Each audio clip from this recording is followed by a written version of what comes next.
Pai, Senhor nosso, que és do céu, santo é o seu nome. Venha o teu reino. Sua vontade será feita na terra como ela é feita nos céus. Dai-nos parte do pão conforme a nossa necessidade diária. Perdoa nossos erros como temos perdoado aqueles que nos ofenderam. Não nos deixe entregue às provações e assim, Senhor, nos resgata de todo mal. Que assim seja. Bom dia a nós todos, né? Bom dia. Bom, nós vamos dividir os nossos estudos. Na verdade, são 42 versículos desse capítulo 4. E aí nós precisamos dividi-lo e nos reunir em outra oportunidade. Aí eu gostaria de propor para o grupo se a gente pode se encontrar no terceiro domingo desse mês, que aí vai ser o dia 19 de janeiro, que aí é antes da sopa que você faz, né, Carlos? Vocês toparem? Tá topado? Tô topado. Então, para o público que nos assiste aí de casa, se quiser nos acompanhar, nós vamos nos reunir para a segunda parte desse estudo que começa hoje, desses 42 versículos, no próximo dia 19 deste mês de janeiro. Se você que acompanha aí o canal Revelares, se é novo por aqui, se inscreva no canal, nos auxilie curtindo, compartilhando os vídeos para aumentar a nossa audiência e nos auxiliar na propagação do Evangelho, nesta divulgação, espalhando bem a paz na terra. Contamos com vocês aqui no Núcleo de Estudos e Pesquisas do Evangelho, que funciona aqui no Grupo Espírita Raio de Luz. Todo primeiro domingo do mês nós temos a nossa reunião de estudos. Quem tiver alguma dúvida, quem quiser fazer alguma pergunta, quiser deixar aí o seu comentário, por favor o faça no local adequado, e as informações desse estudo a gente deixa na descrição do vídeo. Nós estamos entrando no capítulo 4 desse grande encontro que acontece entre Jesus e a mulher samaritana. E aí nós vamos então aqui, com o auxílio dos livros históricos, né, da Bíblia, dos comentários. Então nós vamos ler esses versículos a partir de agora, dizendo assim. Capítulo 4. Jesus e a mulher samaritana. Assim, quando Jesus soube que os fariseus tinham ouvido que Jesus fazia e batizava mais discípulos do que João, ainda que Jesus mesmo não batizasse, mas os seus discípulos, ele deixou a Judéia e partiu novamente para a Galiléia. Era necessário ele passar pela Samaria. Assim, dirigiu-se a uma cidade da Samaria chamada Sicar, próximo do lugar que Jacó deu a José, seu filho. Estava ali a fonte de Jacó. Desse modo, Jesus, cansado da jornada, estava sentado sobre a fonte. Era quase a hora sexta. Vem uma mulher de Samaria tirar água. Jesus lhe diz: dá-me de beber. Pois os seus discípulos haviam ido à cidade a fim de comprarem alimentos. Assim, a mulher samaritana lhe diz: como tu, sendo judeu, pedes de beber a mim, que sou mulher samaritana? Pois judeus não se associam com os samaritanos. Em resposta, Jesus lhe disse: se conhecesses o dom de Deus e quem é aquele que te diz, dá-me de beber, tu lhe pedirias e ele te daria água viva. Ela lhe diz: Senhor, nem tens vasilha e o poço é profundo. Portanto, de onde tens a água viva? Porventura, tu és maior que o nosso pai Jacó, que nos deu do poço, do qual ele mesmo bebeu, como também os seus filhos e o seu rebanho. Em resposta, disse-lhe Jesus: todo aquele que bebe desta água terá sede novamente, mas quem beber da água que eu lhe der, nunca mais terá sede. Ao contrário, a água que eu lhe der se tornará nele uma fonte de água jorrando para a vida eterna. A mulher diz para ele: Senhor, dá-me desta água, para que eu não tenha sede, e nem percorra até aqui para tirar água. Ele lhe diz: Vai, chama o teu varão e vem aqui. Em resposta disse-lhe a mulher: Não tenho varão. Jesus lhe diz: Disseste bem, não tenho varão. Pois tiveste 5 varões, e o que agora tens não é teu varão. Nisto disseste a verdade. A mulher lhe diz: Senhor, observa que tu és profeta. Nossos pais adoraram neste monte, mas vós dizeis que em Jerusalém é o lugar onde é necessário adorar. Jesus lhe diz: Crede em mim, mulher, porque vem a hora quando nem neste monte, nem em Jerusalém adorareis ao Pai. Vós adorais o que não conheceis, nós adoramos o que conhecemos, porque a salvação é dos judeus. Mas vem a hora, e é agora, quando os verdadeiros adoradores adorarão ao Pai em espírito e verdade, pois também o Pai busca os que assim o adoram. Deus é espírito, e aqueles que o adoram devem adorá-lo em espírito e verdade. A mulher lhe diz: Sei que vem o Messias, chamado Cristo. Quando ele vier, nos anunciará todas as coisas. Jesus lhe diz: Sou eu o que te fala. Neste momento, chegaram os seus discípulos e se maravilhavam de que estivesse falando com uma mulher. Todavia, ninguém disse: Que buscais? Ou, por que falas com ela? Assim, a mulher deixou seu cântaro, partiu para a cidade e dizia aos homens: Vinde e vede um homem que me disse tudo quanto fiz. Porventura, não é ele o Cristo? Saindo da cidade, vieram até ele, e nesse ínterim, os discípulos lhe rogavam, dizendo: Rabi, come. Ele, porém, lhes disse: Eu tenho para comer uma comida que vós não conheceis. Diziam então os discípulos uns aos outros: Porventura, alguém lhe trouxe algo de comer? Jesus lhe diz: A minha comida é que eu faça a vontade daquele que me enviou e complete sua obra. Não dizeis vós que há ainda 4 meses até vir a colheita? Eis que eu vos digo: levantai os vossos olhos e contemplai os campos, que já estão brancos para a colheita. Quem colhe, recebe recompensa, e recolhe fruto para a vida eterna, para que se alegre tanto o que semeia, quanto o que colhe. Pois, neste caso, é verdadeira a palavra. Um é o semeador, e o outro é o ceifeiro. Eu vos enviei para colher o que não labutastes. Outros labutaram, e vós entraste na labuta deles. E muitos dos samaritanos daquela cidade crerão nele, por causa da palavra da mulher que testemunhou.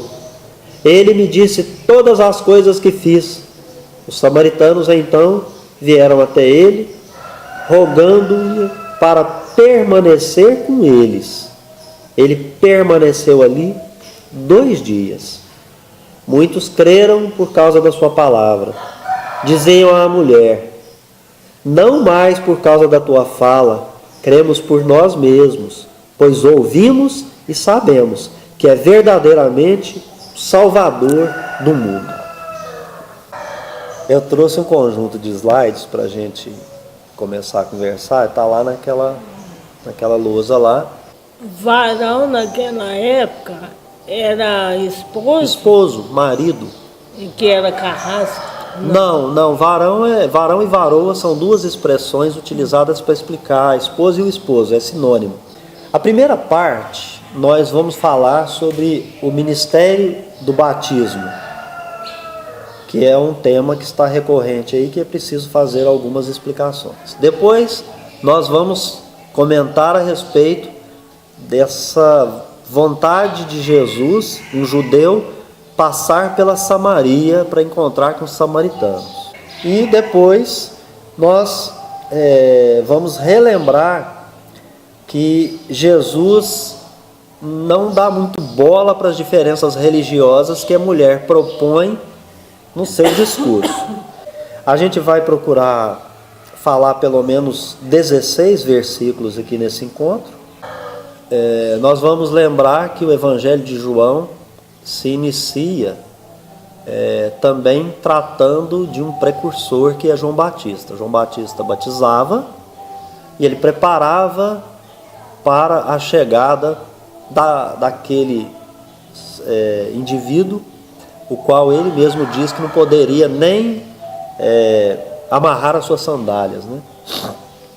Então, a partir do encontro de Jesus com João Batista e que Jesus se entrega para o batismo de João, ele sai e começa o seu ministério, a sua pregação.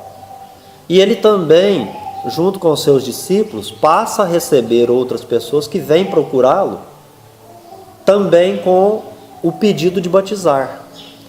Jesus, em pessoa, não batiza, mas os seus discípulos sim. E o que aconteceu, né? Passou a ter uma concorrência entre os dois grupos. Naquele tempo, o batismo não era aplicado só pelos grupos de Jesus e de João Batista, né? Havia muitos grupos que batizavam. Aqueles que iriam buscar o batismo de Jesus acabava provocando certo ressentimento nos discípulos de João Batista, né?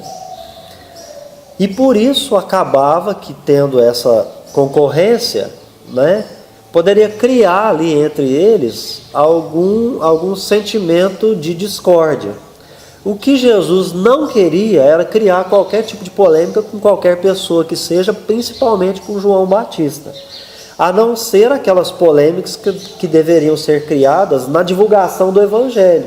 Você vai ver que ele vai combater o farisaísmo, principalmente, né?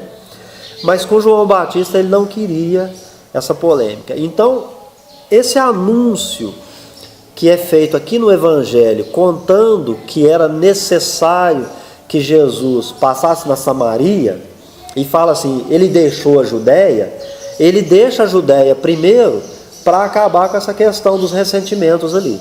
Então ele tira seus discípulos dali e vai para um outro lugar, né? Para não ter essa, entre aspas, concorrência.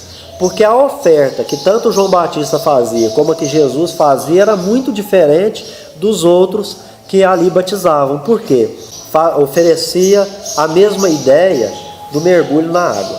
Mas não era esta a proposta nem de Jesus nem de João Batista. Como João Batista já estava oferecendo essa proposta ali, não era necessário dois grupos. Jesus então sai e se retira. Isso não está escrito no Evangelho. É preciso a gente ir para a história para tentar fazer uma análise, e na história conta desse ressentimento, dessa questão dos discípulos. Então, ponderadamente, o que Jesus faz?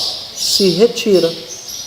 Mas antes de chegar na Galileia, ele vai dizer, mais logo à frente, que precisa passar pela Samaria, né?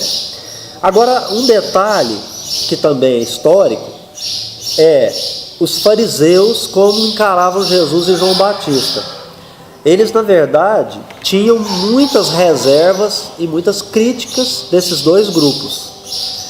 Se vocês estiverem lembrados, nos encontros anteriores, os judeus mandaram uma comissão interrogar João Batista quando ele começou a pregar, porque ele começou a pregar, batizar de um modo diferente e oferecer coisa diferente do que a tradição oferecia.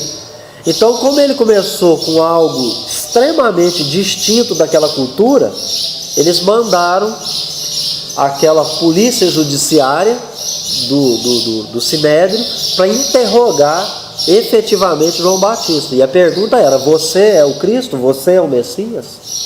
Né?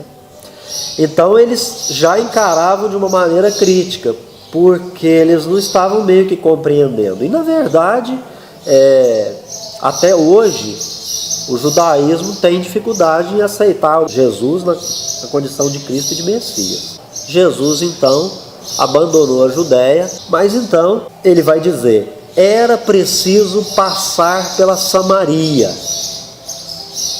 Por que Jesus precisava passar pela Samaria? A verdade é, para ir para a Galiléia, era preciso passar pela Samaria, porque era o caminho mais fácil. Para a gente se localizar geograficamente, a Samaria ficava entre a Judéia ao sul e a Galiléia ao norte. E a 1 quilômetro do lugar, que era na cidade de Sicar, a 1 quilômetro, tem um poço. Jesus parou para um refrigério e os seus discípulos prosseguem até a cidade para comprar alimento. Agora, uma questão que é fundamental para o espírita. Essa questão ela é fundamental para o espírita, e eu explico por quê. Eu não sei se é do conhecimento de vocês. Aqui no nosso canal, a nossa audiência sabe, porque tem programa com alguns episódios que nós falamos de algumas figuras cujas ideias são ideias opostas às ideias espíritas, aos princípios e postulados espíritas. Né? Qual que é uma ideia central da teoria espírita? Evolução. A teoria espírita é uma teoria evolucionista. A pergunta 540 de O Livro dos Espíritos fala que a evolução se dá do átomo ao arcanjo. Uma obra chamada Os Quatro Evangelhos traz uma teoria de Jean-Baptiste Rustem, que ele a trouxe a lume ouvindo espíritos que se manifestavam por apenas uma médium. E esses espíritos começam dizendo a ele que ele seria a pessoa que iria substituir Allan Kardec. Ele escreve esse livro depois de ler o Livro dos Espíritos e o Livro dos Médiuns. E mais tarde ele vai dizer, vai propagar a informação de que Allan Kardec, por vaidade, escreveu o Céu e o Inferno, o Evangelho segundo o Espiritismo e a Gênese. Se nós consideramos como esses 5 livros, a Gênese, o Evangelho segundo o Espiritismo, o Céu e o Inferno, o Livro dos Médiuns e o Livro dos Espíritos, como livros fundamentais do Espiritismo, a gente tem que compreender que os 4 evangelhos do Rustem têm uma oposição ao que está ali. A primeira delas é a vaidade. Ele vai dizer que Kardec escreveu os livros por vaidade e que não deveriam ter sido escritos. Se em tese Rustem estiver certo, esses 3 livros não deveriam ser da codificação, deveriam ser afastados. Se os 4 evangelhos trazem uma notícia certa, correta, adequada, nós deveríamos rever a teoria espírita, porque elas são opostas, elas colidem frontalmente, elas colidem, né? Então há uma oposição. E aí, se vocês desconhecem essa obra, Os Quatro Evangelhos, tem mais de 2.000 páginas aproximadamente,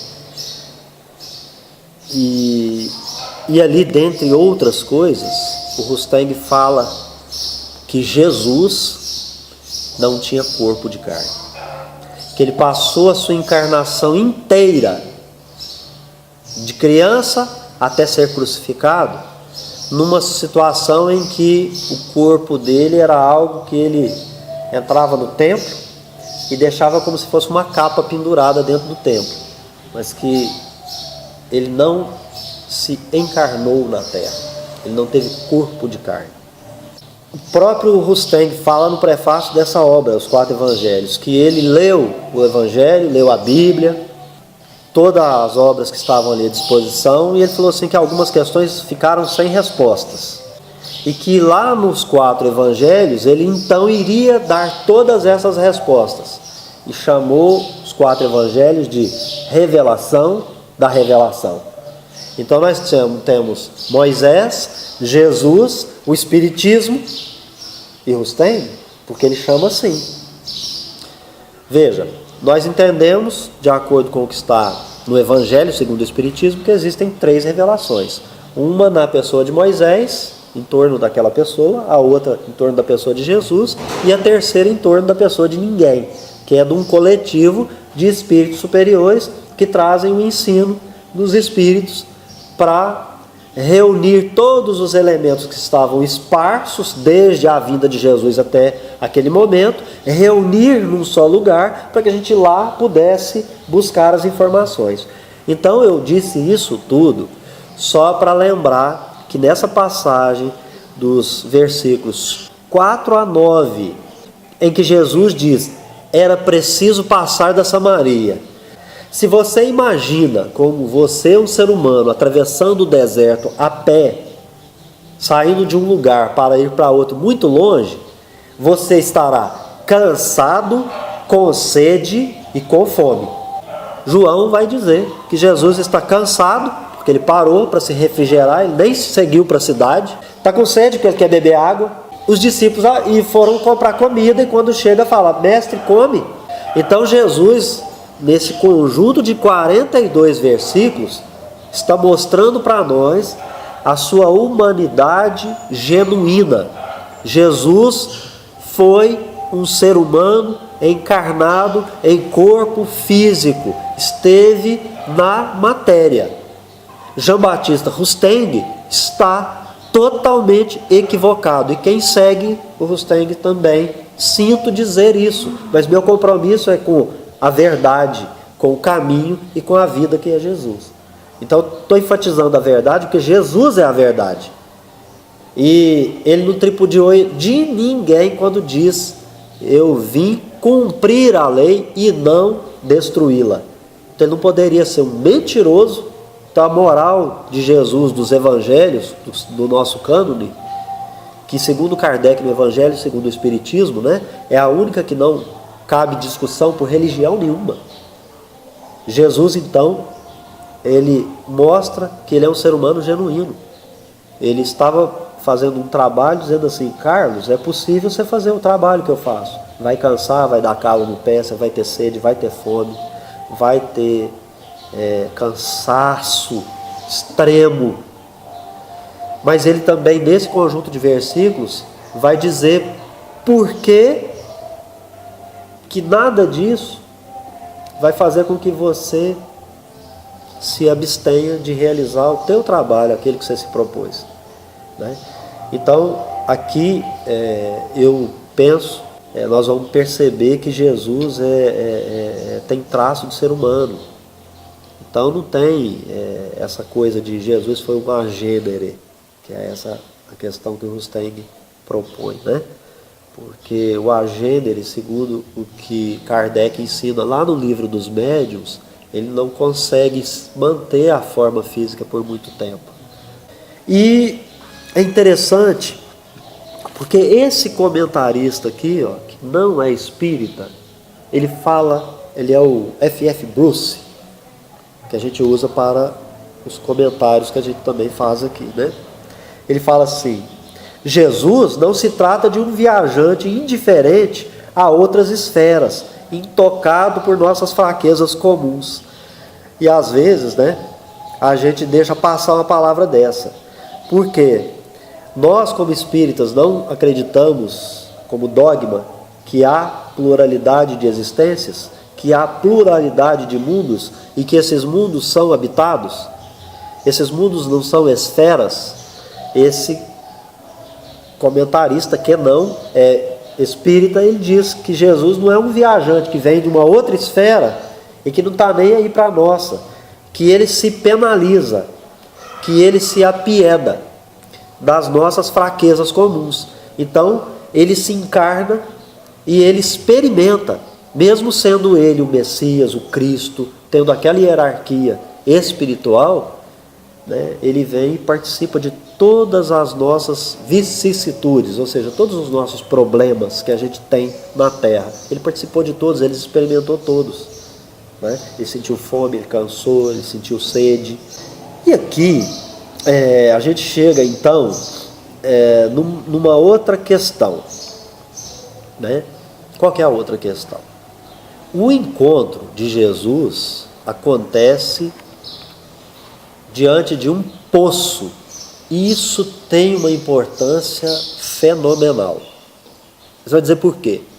Porque todos os patriarcas do Antigo Testamento se encontraram com as suas respectivas esposas nos poços, né? Poços de água. Então a primeira questão que é preciso identificar é o seguinte: os homens, os patriarcas, encontraram as suas respectivas esposas na beira de poços. Então, será que você está dizendo que Jesus então está encontrando a sua esposa? Depende de como você entende Jesus, essa aliança e com quem que ele vai se unir.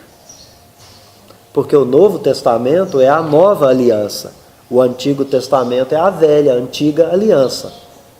E a aliança, ela representa um matrimônio. Do quê? Da divindade com aqueles que são os adoradores dessa divindade. Bom, qual a hora que Jesus encontra com a mulher samaritana? A hora sexta é o nosso meio-dia aqui. Você pega do nascer do sol, conta até a hora sexta, então você conta 6 horas do nascer do sol, você está com o sol a pino, é a hora mais quente do dia, é a hora sexta. A mulher samaritana chega nessa hora e chega sozinha. A tradição de buscar água no poço era assim? Não. Todas as mulheres só iam aos poços em conjunto, em grupo. Para N situações, inclusive para se proteger da violência. Então elas iam em grupo, né? Tratando de N problemas, N situações. Essa mulher samaritana chega sozinha. E em qual horário? No horário em que estava fresco. Você vai buscar água na hora que a água está fresca, e inclusive para o sol. Por exemplo, imagina, ela saiu da cidade, ela está andando 1 quilômetro.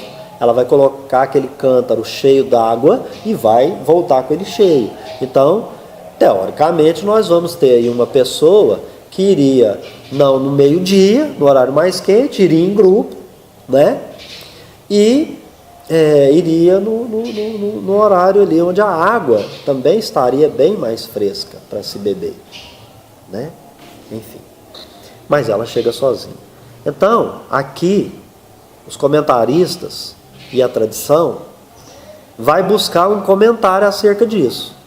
Eles vão dizer assim: por que essa mulher chega sozinha? O desenrolar da história, segundo ao que Jesus consegue dizer da vida dela para ela, que está aqui nesse texto, né? Que ele fala que ela teve 5 maridos, agora está com o 6º, mas esse 6º não é marido, né? Então, quer dizer, esse 6º ela está ilicitamente com esse 6º, mas que ela teve 5. Como é que ele sabe que ela teve 5?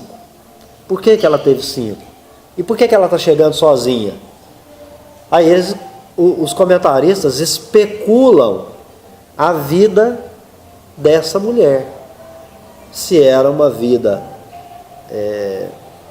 de pureza, enfim, ou se ela era dada às indecências. Porque essa mulher, ela teve 5 maridos, mas será que foram 5 casamentos mesmo? Será que Jesus estava falando sobre 5 casamentos de uma pessoa, da vida particular da pessoa, ou era algo mais profundo?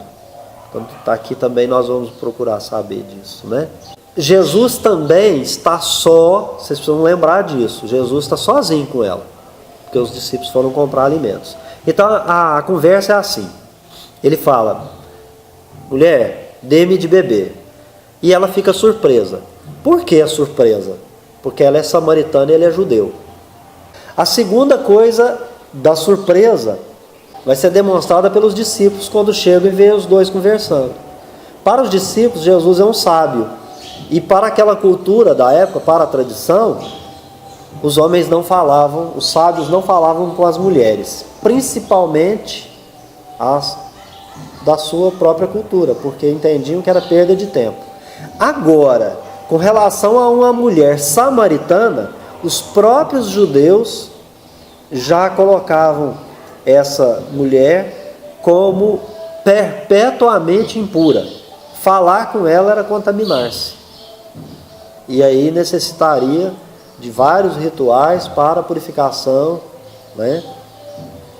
E Jesus simplesmente está ali dialogando com a mulher. Gente, agora vamos mudar um pouquinho a conversa e vamos falar com a linguagem do século XXI, tentando ler essa situação. É uma demonstração do machismo que reina até hoje no planeta Terra. Por que isso? Jesus chega, está sozinho, ele conversa com ela, ele não está preocupado com o que os outros vão falar disso, mas ela fica surpresa, porque o costume não era esse.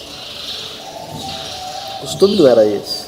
E hoje em dia também tem muito julgamento. Você julga pessoas sem saber a intenção, sem saber o que de fato está acontecendo. Mas aqui ela fica surpresa por conta do julgamento. Então veja bem, uma das coisas que está aqui implícito no texto, já que você falou disso, por que a mulher vem sozinha? Porque ela tem lá a sua vida pregressa de 5 maridos e está agora com o 6º. E esse 6º ela não está casada. Materialmente falando, ela não quer ficar dando explicação para ninguém. Por isso que ela vem nesse horário sozinha, porque sabe que ninguém não virá esse horário para ficar especulando a vida dela. Então ela não quer dar bola para isso, mas ela sabe que a sociedade se preocupa. Então é por isso que ela se afastou da sociedade. E essa mulher, dentro da sua sociedade, está afastada com relação ao relacionamento.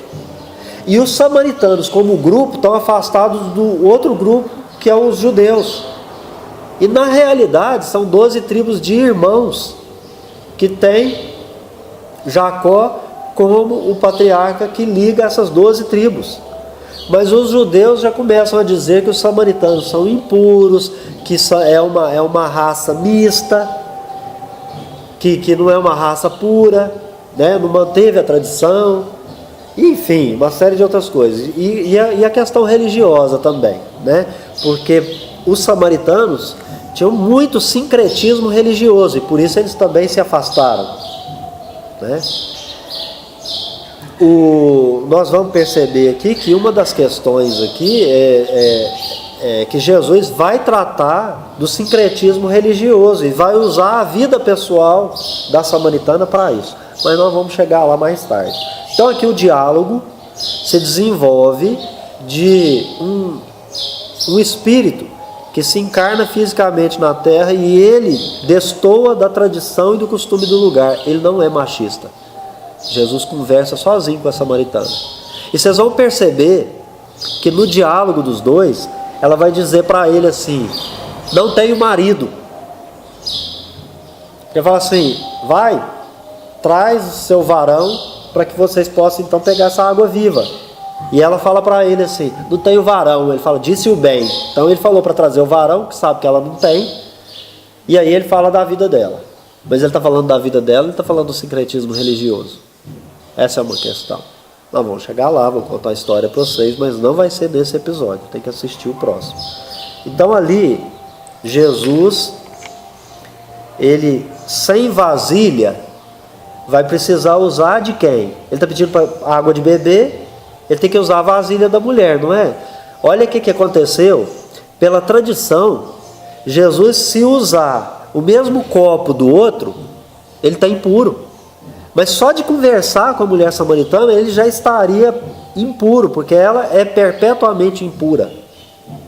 Então não poderiam nem conversar com ela. Imagina, ele conversa com ela, ele quer água, ele está se propondo a usar a mesma vasilha dela, né? E ela fala assim: você nem vasilha tem, como é que eu vou te dar água? Por quê? Ela sabe que ele é judeu. E ela fala isso no texto. Apesar, né? Porque, por exemplo, aqui na hora que fala assim, ó, Senhor, observe que tu és profeta. Nossos pais adoraram nesse monte. Mas vós dizeis que em Jerusalém é o lugar onde é necessário adorar. Procura esse capítulo aqui e vê se Jesus falou isso aqui. Jesus não falou isso aqui. Ela está dizendo assim: Jesus, você é judeu, e sendo judeu, sua cultura diz que o lugar de adorar é em Jerusalém. Meus pais adoraram aqui. Mas eu vejo que tu é profeta. Só que você não é o profeta que os judeus esperam. Você é o profeta que os samaritanos esperam. Porque os samaritanos esperavam um profeta maior do que foi Moisés, que é o Tareb. Enquanto que os judeus esperavam Mashiach, o Cristo. E Jesus vai falar que os judeus estão certos. Ele vai dizer que ele é um profeta maior do que Moisés. Mas é muito mais do que ela imagina. Não é só um profeta. Jesus não veio para adivinhar pensamentos. E nem para falar de como é que é a sua vida sexual. Porque a cultura da época mostrava que quem era profeta, ou os médiuns, conseguia de certa maneira penetrar nos pensamentos. Os profetas eram médiuns, né? Então essa parte é bem interessante, porque aqui a gente precisa compreender esse contexto. Então esse diálogo que ocorre ali está acontecendo dentro de um contexto entre cultura, tradição, os samaritanos como compreendem e os judeus como compreendem. E como é que fica o diálogo dentro do desenvolvimento que se dá através do conhecimento cultural. Aqui não está escrito um monte de coisa, mas para a gente entender, e aí é por isso que Kardec falou assim: você só vai entender o que está escrito aqui se você entender a cultura dos judeus. Se você entender a cultura dos judeus, você vai perceber por que a mulher fala que ele diz que tem que adorar em Jerusalém. Não é ele diz, a cultura da onde ele nasceu é que diz isso. Se nós somos inimigos, né? Então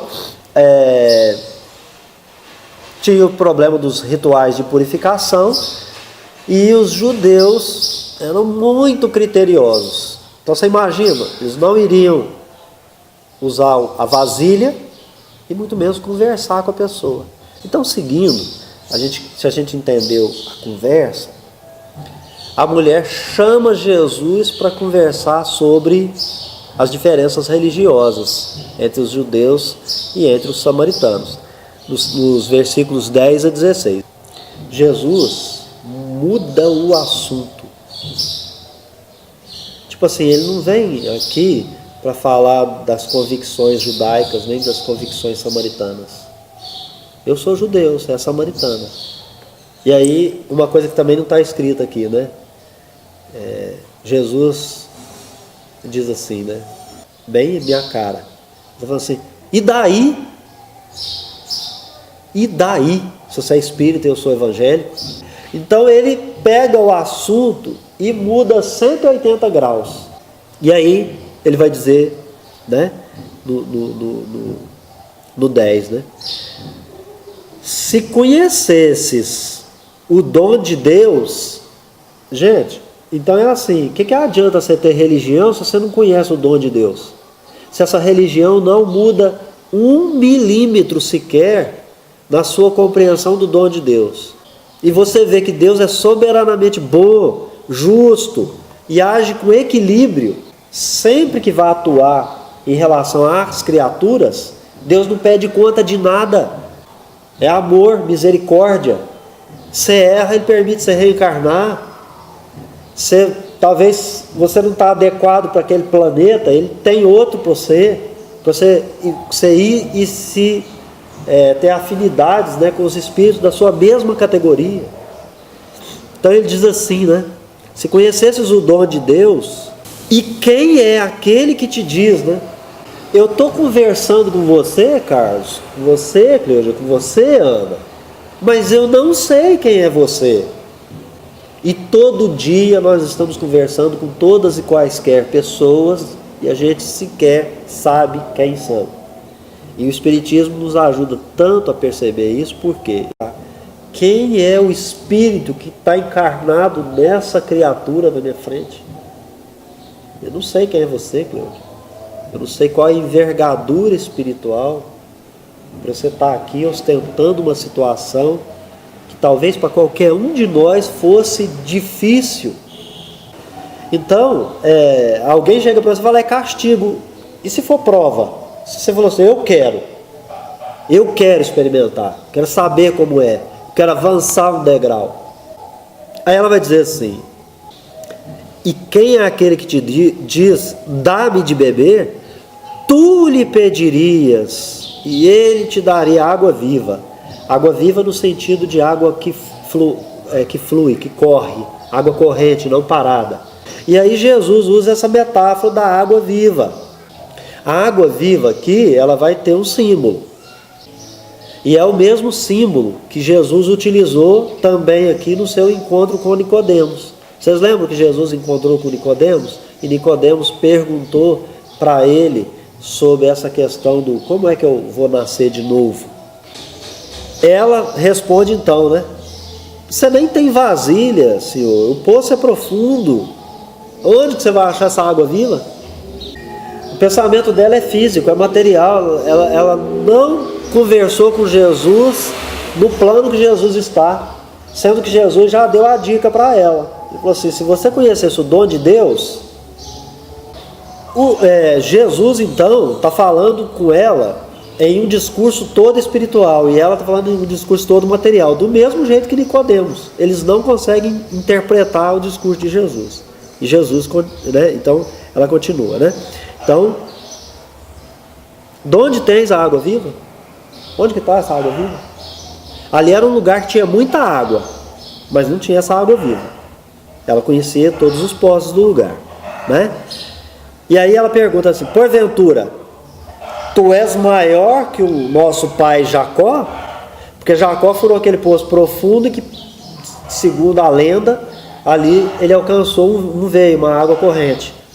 Então pergunta, você é maior do que o nosso pai Jacó? Mais forte, né? E aí ela diz assim, esse poço que está aqui as gerações, é do patriarca, alimentou todos, né, durante todo esse tempo histórico. Ele bebeu, então ele furou e bebeu, depois os filhos e o rebanho. Então Jesus responde assim, ele continua no discurso espiritual, todo aquele que bebe desta água do poço de Jacó terá sede novamente.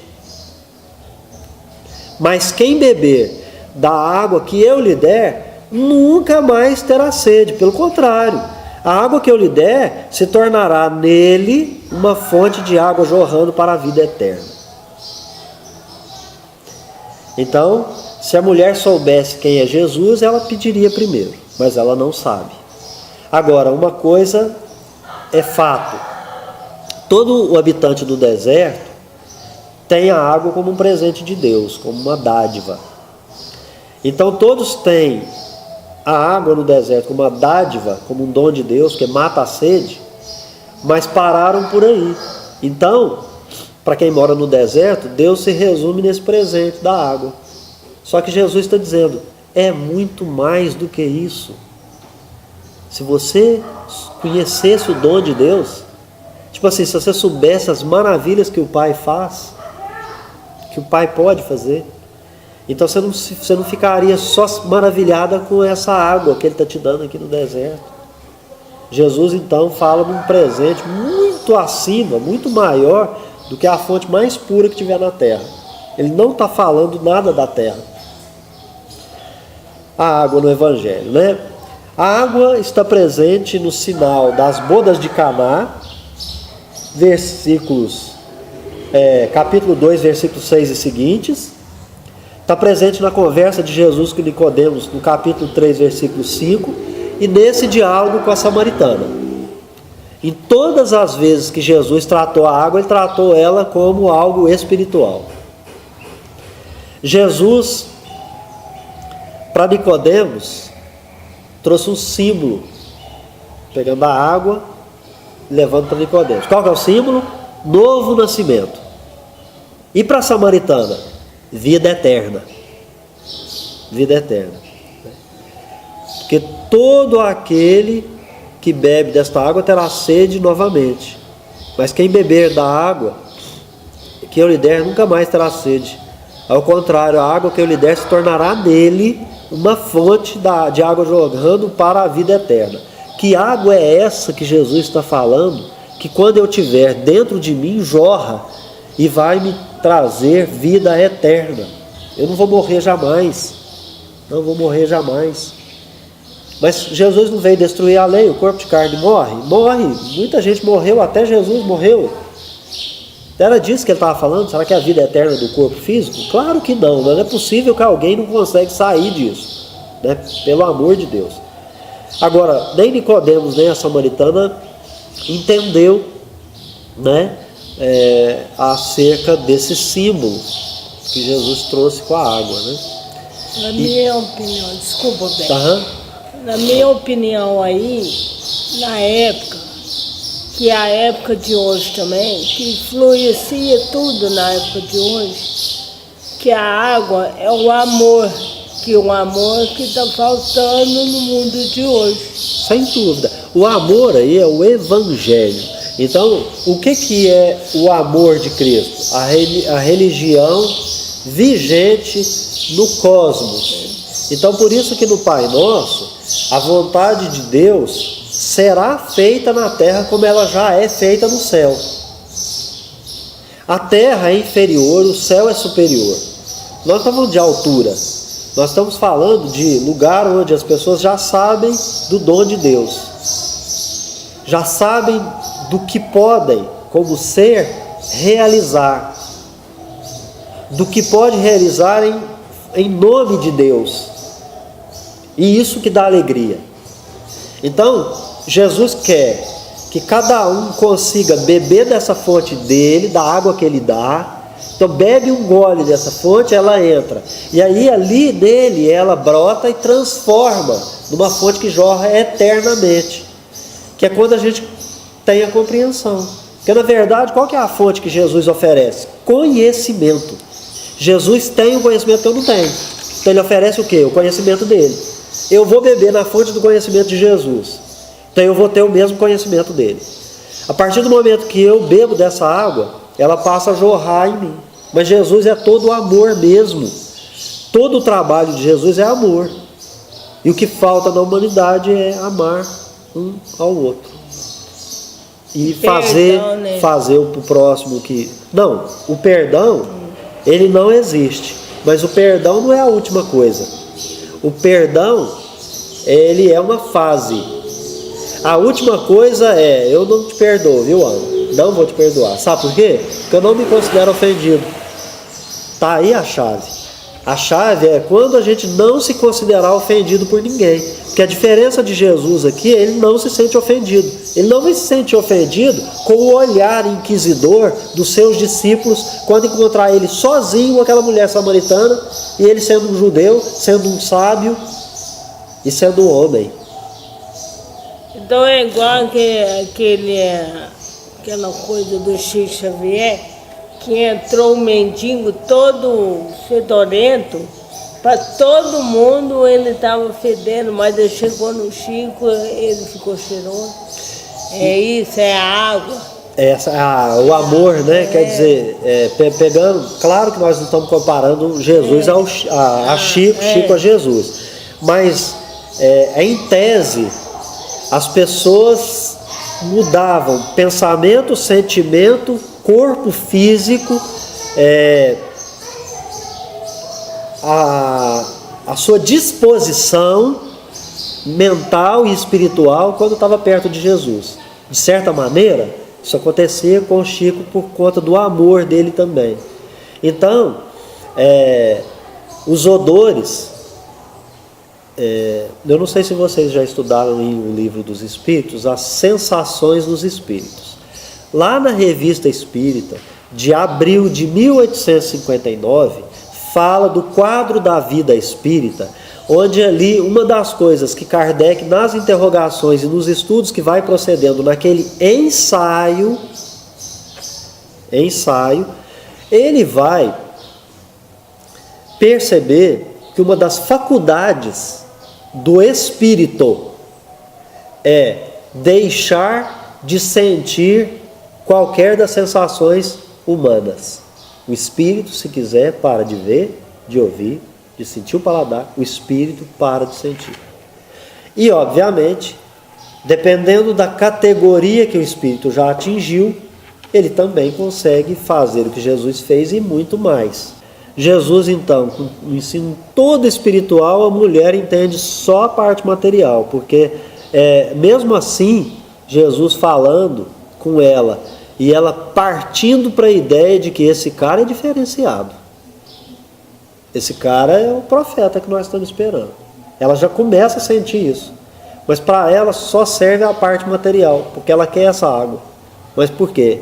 Ela não quer vir mais na fonte, cansa, carregar esse vaso. Ô vida complicada.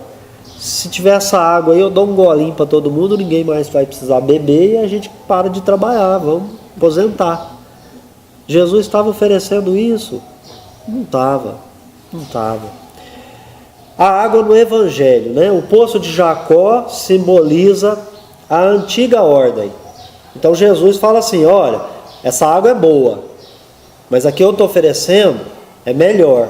A água do Jacó está num poço. Quem cava o poço? O ser humano. Jesus, nova ordem, ele traz o dom do Espírito. Está falando de uma outra água. Essa água eu não cavo. Mas também é interessante, né?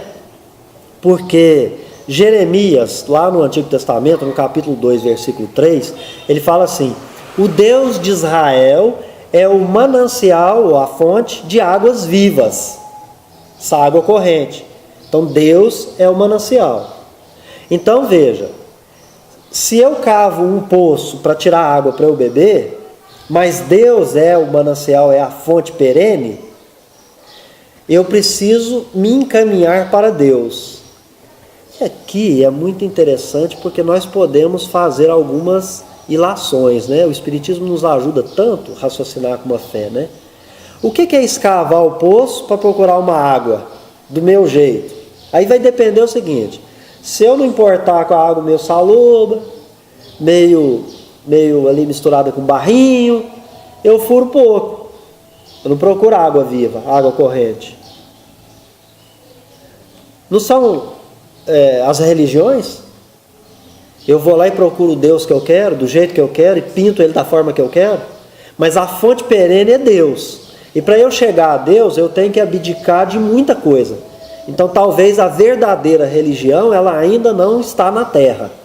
Porque nós não estamos conseguindo sair dos poços que nós cavamos para ir para essa fonte perene que jorra eternamente, que é o manancial, que é o próprio Deus, né? Então o que a gente fez? A gente criou o Deus de barro. Os deuses de barro são as cisternas que nós cavamos. A gente não percebe várias pessoas indo e voltando nas questões religiosas ou nas próprias escolhas dessas religiões? A gente vê. O cara que entra no Espiritismo, vai para a Igreja Católica, sai de lá, vem, vai para a internet, tem uns bloguinhos lá, ex-espírita e não sei o quê, aí o ex-isso, o ex-aquilo, né? É o ir e voltar. Na verdade, está cavando sua cisterna para buscar a sua aguinha. Não está buscando a fonte perene que é Deus, né?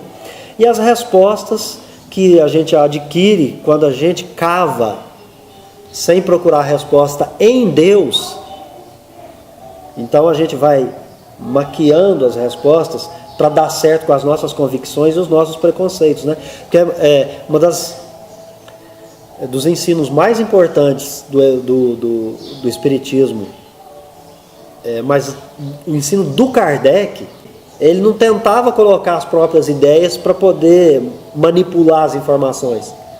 Ele resolvia todas as questões. A do preconceito dele, a do preconceito do outro, a da ciência, a disso, daquilo, né? E a gente, às vezes, não encontra consolo em lugar nenhum, porque a gente não sabe o que está buscando, né? Que buscais? O que você está buscando? A gente não sabe, né? A gente está caminhando, então, para encerrar, viu, gente? A samaritana, então, pensa assim, né? Como um judeu que passava ao acaso seria maior que Jacó? Mas Jesus leva a sério essa dúvida dela, porque ele esclarece: o que eu tenho a oferecer é algo superior à água do poço. Então, na verdade, o que eu estou te oferecendo está acima dessa religião legalista que separa samaritano com judeu, que o homem não pode conversar com a mulher, que nós não somos iguais nem perante Deus, né? Porque Jesus, na verdade, quando ele está conversando sozinho com a mulher na beira do poço, sem intenção sexual, ele está dizendo: todos somos filhos de Deus e somos iguais perante Deus. Ali também tem essa questão da profecia dos samaritanos. A profecia dos samaritanos tinha a ver com o cântaro, com os baldes, com a água que manaria dos baldes. Então o que ela entendeu? Olha, se ele tem uma fonte de água viva e ele vai me dar de beber dessa água viva, eu vou ter que ter um balde para eu levar essa água. Essa água, quando as pessoas tomarem um gole, nunca mais precisarão se satisfazer de novamente beber água, porque não sentirão sede. Então ela já pensou: ó, vai ter um balde, eu vou levar essa água que ele me dá. E ali então, segundo Números, capítulo 24, versículo 7, que nós vamos ter lá o oráculo de Balaão, onde as águas manarão, né, manancial, manam, nascem, jorram, brotam dos baldes, né? E essa referência era quem que ia fazer isso? Um profeta maior do que Moisés. Então eles esperavam esse Tareb, que é o mesmo equivalente aí ao Messias dos judeus.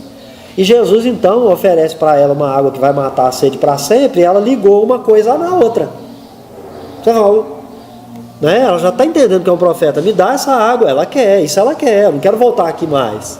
Aqui está um detalhe que não está no texto, precisamos enfatizar. Jesus está oferecendo uma água viva que, a partir do momento que você a recebe, ela vai brotar e jorrar eternamente em você. Por quê? Para resolver o quê? Por que você vai precisar beber dessa água? Sempre que você tiver o quê? Qual que é a sede mais profunda do ser humano? Qual a sede mais profunda do ser humano? Na minha opinião, é o amor. O amor? É o amor, caridade, respeito com o próximo. Essa figura da maior caridade que você conhece, ela está representada em que a sede mais profunda da alma é Deus. Nossa busca é Deus.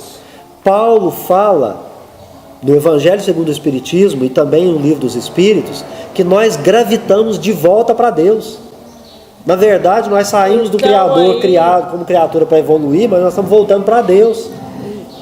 Então, tem de procurar Deus, não religião. Religião não salva, quem salva é Deus. Ponto. E salvar não é salvar de quem está afogando, eu vou pular lá e vou tirar. Ó, respira, não é salvar assim não. E nem salvar porque você está indo para o inferno, pecou, não. Salvação é retornar a pessoa para o alvo. Por quê? Qual o significado de pecado? Errar o alvo. E o que é não pecar? Acertar o alvo. O que é salvar para quem pecou? Colocar em direção ao alvo. Qual que é o alvo? Deus. E aí você disse bem, né? Disse o bem. A gente precisa procurar Deus. E é o que ele falou para a samaritana: você não conhece o dom de Deus. Porque se conhecesse, inclusive quem está falando com você, né? Então é isso. Jesus agora fala conosco pelo Evangelho. E a gente precisa saber quem é Jesus, né? Então, ele vai nos proporcionar uma maneira da gente se satisfazer. A gente não está satisfeito com nada, a gente vive uma angústia perene, a gente vive todos os problemas, porque a gente tem sede de Deus, procura, mas não encontra. Mas procura no lugar errado. Eu estou procurando no templo, na casa espírita. Eu estou procurando na religião. Eu estou procurando no poço. Eu não estou procurando na fonte perene. Porque Deus você procura nele mesmo. Você não precisa procurar Deus em outro lugar. Deus Deus está nele mesmo. Deus é. Qual que é a promessa que Jesus faz? Ele vai acabar com a sua sede? Ele falou assim: se você beber da água que eu te ofereço, você não sentirá mais sede. Jesus está oferecendo exterminar com a sua sede? Não, porque precisa de você dar um passo. Ele tem a água, e você tem que ter a vontade de querer a água. E o que é isso dentro do Espiritismo? A alma quer evoluir. Você pode estacionar. Retrogradar não, nunca, mas pode estacionar. Você quer evoluir? Tá a oportunidade. O Evangelho está aí, pode beber dessa água, e a partir dessa água você vai evoluir. Mas você evolui por si mesmo. Essa é a proposta do Espiritismo. Autonomia, que a gente, fez nesse grande evento, que foi a Jornada Espírita de Uberaba, na sua segunda edição desse ano, e a gente então tratou disso. Autonomia, liberdade, livre-arbítrio. O espírito evolui por suas próprias ações, por seus próprios atos, por sua própria vontade. É ele quem dá o passo em direção a Deus. A eternidade está aí à nossa disposição. Qual que é a ação de Jesus? Então veja, Jesus também tem um dom espiritual. Qual é o dom de Jesus? Ele tem o conhecimento. Ele tem conhecimento de Deus. E ele se alegra em fazer a vontade de Deus. O que ele quer dar para cada um de nós? A gente já leu nos encontros anteriores. Ele dá o poder, não é isso? Dá o poder para nós de ser filhos de Deus como ele. O que é ser filho de Deus? Ah, então eu não sou filho de Deus? Não, cara, é você se divinizar. Poder de ser também divino. Você vai subir um grauzinho aí, ó. E aí, você vai ter em você a fonte que ele está oferecendo. E essa fonte, quando você então tiver ela dentro de você, ela provoca uma satisfação perene. Toda vez que você tiver um problema, instantaneamente você vai nessa fonte, e essa fonte te dá o refrigério, aí você tranquiliza qualquer problema que você tiver na vida. Se você tem Deus como a fonte, você vai, bebe na fonte, você tranquiliza. A gente tem dúvida? Tem dúvida. Quantas vezes você vai duvidar do Espiritismo, dessa coisa de espírito, dessa coisa de evolução? Porque a sua vida vai te chamar para o mundo material. Se você já conhece Deus, o dom de Deus, tem Ele como a fonte, e vai beber nessa fonte, agora você tem a fonte eterna da vida eterna. Para você, qualquer problema é pequeno, qualquer questionamento é pequeno, porque você está em Deus, assim como Deus está em você. Isso então, é ser filho de Deus. Essa fonte é a ação e atitude de cada um. Ação e atitude de cada um em direção ao alvo que é Deus. O alvo que é Deus. Mas ele precisa, na verdade, habitar em um templo. Em Jerusalém, na Samaria, não, o templo é em você. Dentro do coração de Lógico, cada um. Obviamente, é isso que ele está dizendo para ela. Porque ela vai falar assim: você sendo judeu, adora lá em Jerusalém, naquele templo. Não é isso? E aí o assunto vai mudar. Mas isso, gente, vai ficar para o próximo encontro. Porque agora nós vamos terminar aqui falando da fonte de água viva, né? E fazendo então meio aí um resumo, né? A samaritana chega sozinha no horário que o sol está mais agressivo, em razão de problemas criados por causa dos relacionamentos humanos, não é? Os relacionamentos humanos causam uma sede que nenhuma água sacia. Na fonte interior de água viva, o indivíduo pode suprir cada necessidade, cada sombra de dúvidas que acontece no relacionamento humano. Porque os nossos problemas são ocasionados pelos nossos relacionamentos humanos. Ah, mas tem algo hoje que não é dessa vida. Seguramente o Espiritismo nos ensinou que é de vidas passadas. Mas é consequência de quê? Relacionamento humano. Causa e efeito. Ação e reação. Causa e consequência. Responsabilidade assumida. em cada dissabor dos nossos relacionamentos, basta a gente buscar Deus dentro de nós mesmos, que a gente estará sempre satisfeito. Mas você precisa ter essa fonte. Se ela não existir, ela for uma fantasia, qualquer doença, qualquer problema que você enfrentar, você não consegue passar, você não consegue renunciar. E como que se encontra essa fonte dentro de nós mesmos? Através de Jesus? Tem alguma mágica? Não. A gente encontra naturalmente. Haverá um momento em que você de repente compreende tudo. Por quê? À medida que você encarna e desencarna, adquire conhecimento, tem vontade de conhecer, o seu conhecimento em várias áreas começa a verticalizar, ou seja, transformar-se em sabedoria. Mas às vezes nem sempre quem descobriu a cura de algo possa querer o dinheiro. Aí entra outras pessoas com a ganância, né? Acaba envolvendo aquela pessoa. E às vezes até na pressão, né? A gente também não pode julgar. Né? Claro. Eu acho assim, Deus está dentro da gente. Nós somos deuses, né? Então, dúvida sempre teremos, porque não somos perfeitos, né? Então, conforme a gente vai estudando a vida de Jesus, qual a prática dele, quais as atitudes que ele teve, nos exemplos enquanto esteve aqui na Terra, a gente vai achando mais fácil. Porque quando você tem um problema, o problema vem até você e você desespera, aquilo você não tem fé, né?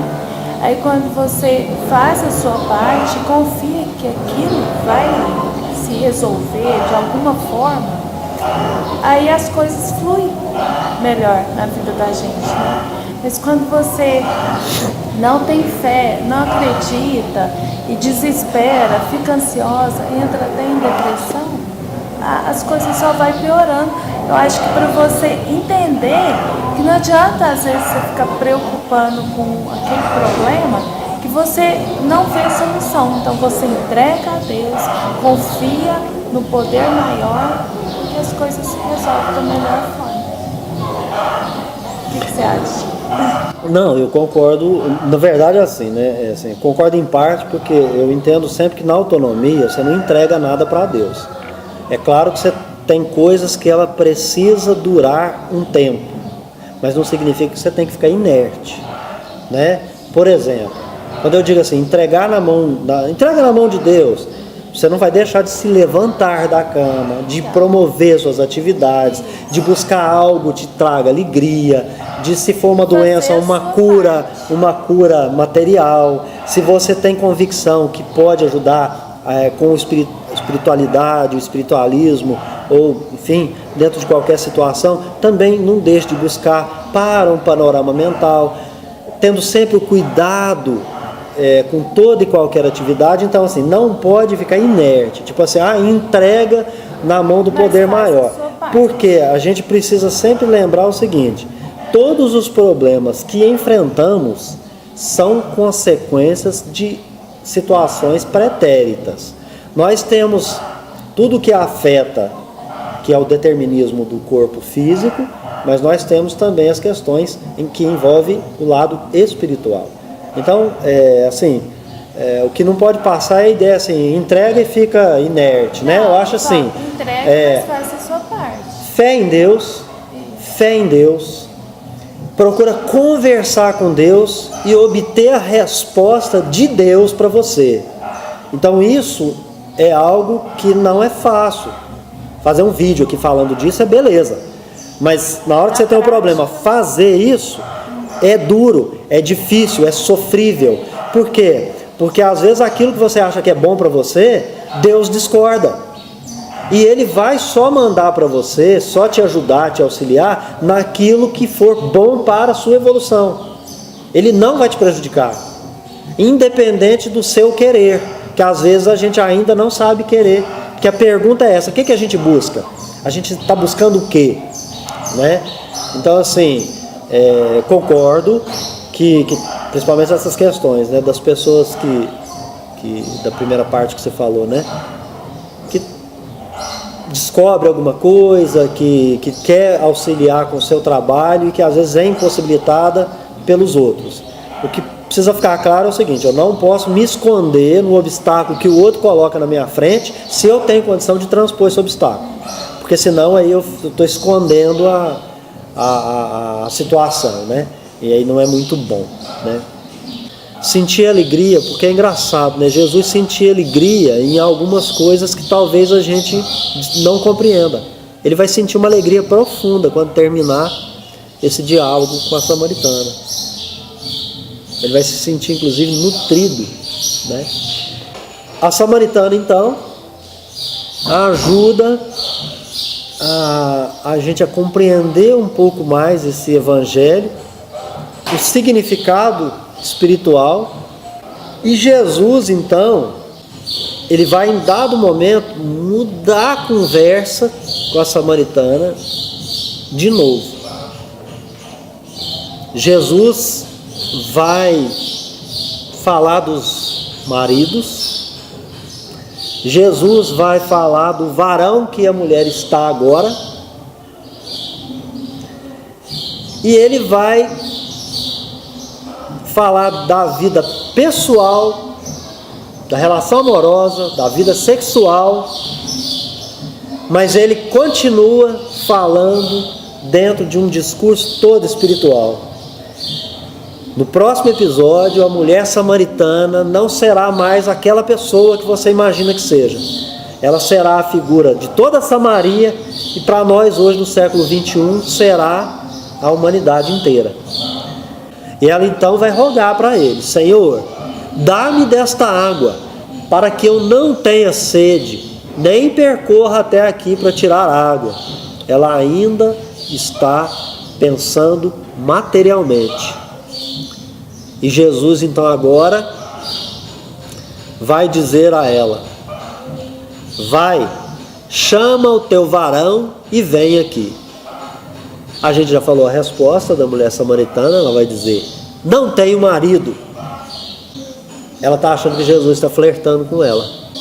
Jesus então vai transformar esse diálogo num outro grau, num outro nível da interpretação das escrituras judaicas, que nós vamos juntos estudar no dia 19 desse mês, terceiro domingo, e continua então no próximo episódio, né?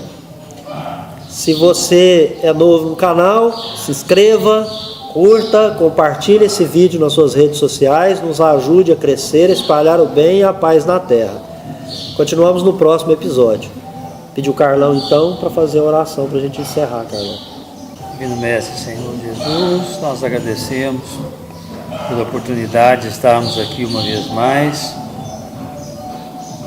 Pedimos que esta luz possa permanecer conosco, para nos acompanhar para as nossas casas, possa se estender também para todos os internautas que nos acompanham em seus lares, que eles também recebam as benesses desse trabalho, e para todos que nos acompanham pela internet.